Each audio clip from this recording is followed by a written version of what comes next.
Hi friends, welcome back to our channel Lavanya ಕಿಚನ್ಗೆ ಸ್ವಾಗತ. ಇವತ್ತಿನ ರೆಸಿಪಿಲಿ ನಾನು ನೋಡಿ ಜಾಮೂನ್ನ ಮಾಡಿದ್ದೀನಿ. ತುಂಬಾ ಚೆನ್ನಾಗಿ ಬಂದಿದೆ, ತುಂಬಾ ಸಾಫ್ಟಾಗಿ ಬಂದಿದೆ.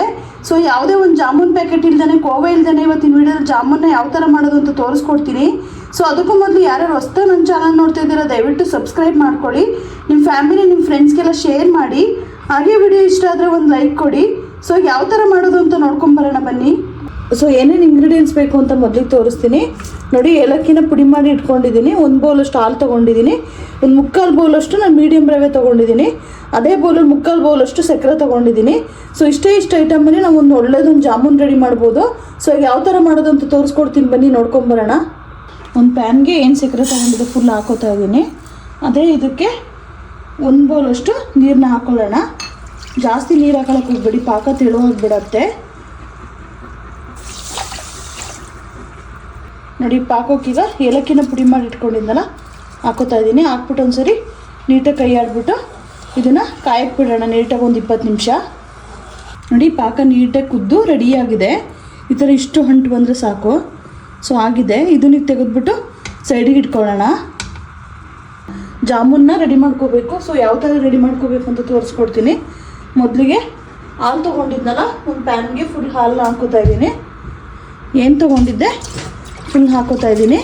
ಇದನ್ನು ಸ್ವಲ್ಪ ಈಗ ಕುದಿಯಕ್ಕೆ ಬಿಡೋಣ.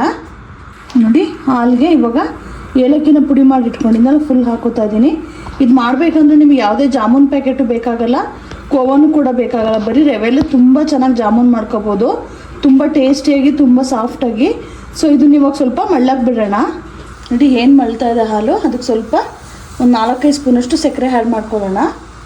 ಹಾಕ್ಕೊಂಡು ನೀಟಾಗಿ ಸ್ವಲ್ಪ ಕೈ ಹಾಕ್ಕೊಳ್ಳೋಣ. ಸೊ ಅದೇ ಇದಕ್ಕೆ ಇವಾಗ ಕಮ್ಮಿ ಫ್ಲೇಮ್ ಮಾಡಿಕೊಂಡು ಸ್ವಲ್ಪನೇ ರವೆ ಹಾಕ್ಕೊಂಡು ಗಂಟಾಗ್ದಿರೋ ಥರ ಕಲಿಸ್ಕೋಬೇಕಾಗುತ್ತೆ. ಈ ಥರ ನೀಟಾಗಿ ಮಾಮೂಲಿ ಉಪ್ಪಿಟ್ಟಿಗೆಲ್ಲ ಹೇಗೆ ಹಾಕೋತೀರಾ ಹಾಗೆ ಹಾಕೋಬೇಕಾಗುತ್ತೆ. ಈ ಥರ ಸ್ವಲ್ಪನೇ ಹಾಕೋಬೇಕು.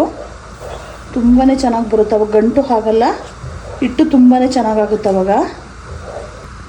ನೋಡಿ, ಇದು ಇಷ್ಟು ಗಟ್ಟಿ ಬಂದರೆ ಸಾಕು. ಇದು ರೆಡಿಯಾಗಿದೆ. ಈ ಸ್ಟವ್ ಆಫ್ ಮಾಡಿಕೊಂಡು ಒಂದು 10 ನಿಮಿಷ ಕೂಲಾಗಕ್ಕೆ ಬಿಡಬೇಕು ಇದನ್ನು. ಈಗ ನೋಡಿ, ಕೂಲಾಗಿದೆ. ಈಗ ಸ್ವಲ್ಪ ಕೈಗೆ ತುಪ್ಪ ಸೇರಿಕೊಂಡು ಮಾಮೂಲಿ ಗುಲಾಬ್ ಜಾಮೂನೆಲ್ಲ ಯಾವ ಥರ ಉಂಡೆ ಮಾಡ್ಕೊತೀರಾ ಹಂಗೆ ನೀಟಾಗಿ ಉಂಡೆ ಮಾಡ್ಕೊಳ್ಳೋಣ ರೌಂಡಕ್ಕೆ. ತುಂಬಾ ಚೆನ್ನಾಗಿ ಬರುತ್ತೆ. ನಾನು ಸ್ವಲ್ಪ ದಪ್ಪನೇ ಮಾಡ್ಕೊತಾ ಇದ್ದೀನಿ. ನೋಡಿ, ಇಷ್ಟು ಮಾಡಿಕೊಂಡ್ರೆ ಸಾಕು. ಸೊ ಎಲ್ಲನೂ ರೆಡಿ ಮಾಡಿ ಇಟ್ಕೊಳ್ಳೋಣ ಇದೇ ಥರ. ನೋಡಿ, ಉಂಡೆನೆಲ್ಲ ರೆಡಿ ಮಾಡಿ ಇಟ್ಕೊಂಡಿದ್ದೀನಿ. ಈಗ ಎಣ್ಣೆ ಬಿಸಿಗೆ ಇಟ್ಟಿದ್ದೆ, ಇದನ್ನೆಲ್ಲ ಡೀಪ್ ಫ್ರೈ ಮಾಡ್ಕೊಳ್ಳೋಣ ನೀಟಾಗಿ. ನೋಡಿ, ಎಣ್ಣೆ ಬಿಸಿ ಆಗಿದೆ. ನೀವು ಯಾವಾಗಲೂ ಹಾಕೋಬೇಕಾದ್ರೆ ಜಾಮೂನ್ಗಳನ್ನ ಇಂಥ ಪ್ಯಾನ್ಗಳಿಗೆ ಹಾಕೋಬೇಕು, ಬಾಂಡಿಗೆ ಹಾಕೊಳ್ಳೋಕೆ ಹೋಗಬೇಡಿ. ಸೊ ಇದು ಫುಲ್ ಮುಳುಗಬಾರ್ದು. ಸೊ ಒಂದೊಂದಾಗಿ ಈ ಥರ ಬಿಡ್ಕೊಳ್ಳೋಣ. ಸ್ವಲ್ಪ ದೂರನೇ ಬಿಡ್ಕೋಬೇಕಾಗುತ್ತೆ. ನೋಡಿ, ಜಾಮೂನ್ನ ಬಿಟ್ಕೊಂಡ್ಮೇಲೆ ಈ ಥರ ಮಧ್ಯೆ ಕೈ ಹಾಕ್ಕೊಂಡು ಸ್ವಲ್ಪ ಐ ಫ್ಲೇಮಲ್ಲೇ ಇದನ್ನು ಬೇಯಿಸ್ಕೋಬೇಕಾಗುತ್ತೆ. ಸ್ವಲ್ಪ ಇದು ಜಾಮೂನೆಲ್ಲ ಯಾವ ಥರ ಬ್ರೌನಿಗೆ ಬರುತ್ತೆ ಅಷ್ಟು ಬ್ರೌನ್ ಬರೋವಾಗ ಬೇಯಿಸ್ಕೊಳ್ಳೋಣ ನೀಟಾಗಿ ಇದನ್ನು. ನೋಡಿ, ಇದು ಇಷ್ಟು ಕಲರ್ ಚೇಂಜ್ ಆದರೆ ಸಾಕು. ಸೊ ಇದನ್ನು ನೀಟಾಗಿ ಈ ಥರ ಎಣ್ಣೆ ಸೋರಿಸ್ಕೊಂಡು ಪಾಕ ಸ್ವಲ್ಪ ಬಿಸಿ ಇರೋದಕ್ಕೆ ಹಾಕೋಣ. ತೀರಾ ಕೂಲಾಗಿರೋ ಪಾಕಕ್ಕೆ ಹಾಕೊಳ್ಳೋಕೆ ಹೋಗ್ಬೇಡಿ.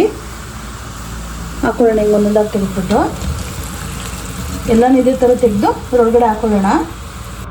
ಸೊ ನೋಡಿ, ನಾನು ಎಲ್ಲನೂ ಬೇಯಿಸ್ಬಿಟ್ಟು ಪಾಕದೊಳಗೆ ಹಾಕಿ ರೆಡಿ ಮಾಡಿ ಇಟ್ಕೊಂಡಿದ್ದೀನಿ.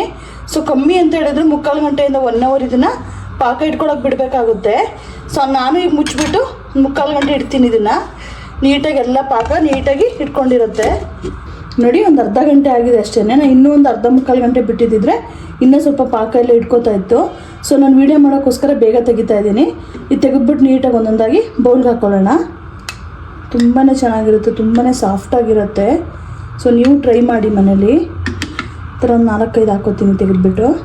ನೋಡಿ, ಒಂದು ಬೌಲ್ಗೆ ಹಾಕ್ಕೊಂಡಿದ್ದೀನಿ. ಅದಕ್ಕೆ ಸ್ವಲ್ಪ ನಾನು ಬಾದಾಮಿನ ಕಟ್ ಮಾಡಿ ಇಟ್ಕೊಂಡಿದ್ದೆ.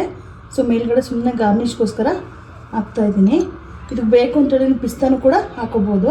ನೋಡಿ, ತುಂಬಾ ಚೆನ್ನಾಗಿರುತ್ತೆ, ತುಂಬಾ ಸಾಫ್ಟಾಗಿ ಕೂಡ ಇರುತ್ತೆ. ಸೊ ಫೈನಲಿ ನೋಡಿ, ರವೆಯಿಂದ ಯೂಸ್ ಮಾಡಿರೋ ಗುಲಾಬ್ ಜಾಮೂನ್ ರೆಡಿಯಾಗಿದೆ. ತುಂಬಾ ಚೆನ್ನಾಗಿ ಬಂದಿದೆ, ತುಂಬಾ ಸಾಫ್ಟಾಗಿ ಬಂದಿದೆ. ಸೊ ಯಾರೋ ರಿಲೇಷನ್ಸ್ ಬಂದರೆ ಏನು ಸ್ವೀಟ್ ಮಾಡಿಕೊಡೋದು ಅಂತ ತಲೆ ಕೆಡ್ಸ್ಕೊಳಕ್ಕೆ ಹೋಗಬೇಡಿ. ಜಸ್ಟು ಮನೇಲಿ ಹಾಲು ಮತ್ತು ರವೆ, ಒಂದು ಸಕ್ಕರೆ ಇದ್ದರೆ ಸಾಕು, ಒಳ್ಳೆದೊಂದು ಜಾಮೂನ್ನ ರೆಡಿ ಮಾಡ್ಕೋಬೋದು. ಸೊ ಇವತ್ತಿನ ವಿಡಿಯೋದಲ್ಲಿ ಇದನ್ನು ಯಾವ ಥರ ಮಾಡೋದು ಅಂತ ನಿಮಗೆಲ್ಲ ತೋರಿಸ್ಕೊಟ್ಟಿದ್ದೀನಿ. ಸೊ ಇಷ್ಟ ಆಗಿದೆ ಅಂತ ಅಂದ್ಕೊಂಡಿದ್ದೀನಿ. ಇದೇ ಥರ ನನ್ನ ವಿಡಿಯೋ ವಾಚ್ ಮಾಡ್ತಾಯಿರಿ, ಒಳ್ಳೊಳ್ಳೆ ರೆಸಿಪೀಸ್ ಮಾಡಿ ಹಾಕ್ತೀನಿ. ಇಷ್ಟೊತ್ತು ನನ್ನ ವಿಡಿಯೋ ವಾಚ್ ಮಾಡಿದ್ದಕ್ಕೆ ಧನ್ಯವಾದಗಳು.